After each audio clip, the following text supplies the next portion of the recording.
Magdalena was born in 1930 in Poland into a noble family, not just a wealthy family, but a noble family.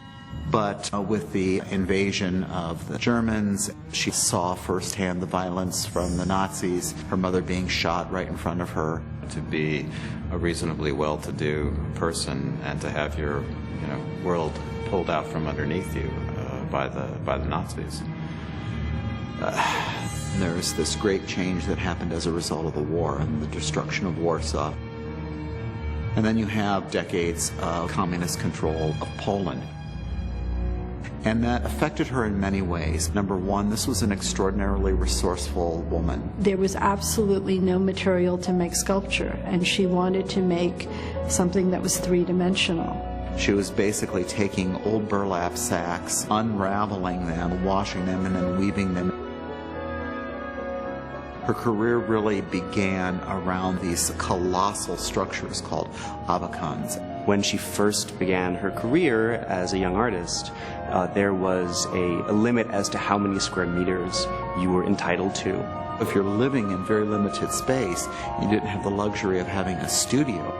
Weaving these Abaka-Khans, which when they were unfurled could be tremendous and have great physical presence, but they could be folded up like blankets and they could be tucked under her bed. Here was a way to live, to work, to create, to express.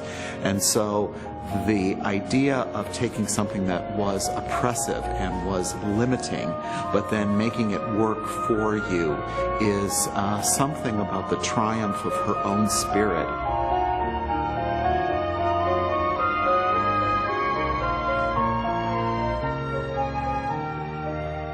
What I see is her effort to express the uniqueness of the individual, but in the context of nameless, in her case, faceless crowds. This relationship, this push-pull between the individual and the collective is one of the stronger elements of her work.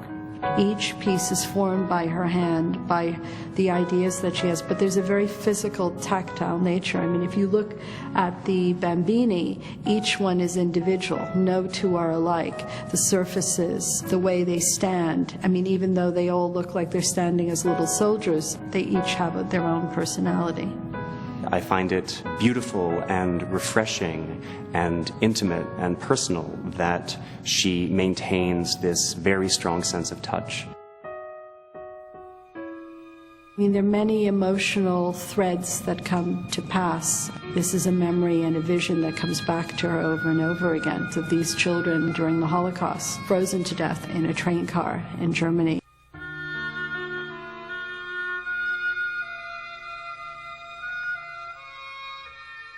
She reminds us of that aspect of being human, which sometimes has to be considered for the positive aspects of humanity, sometimes has to acknowledge man's inhumanity to man. I think it's one of her greatest gifts to Western civilization.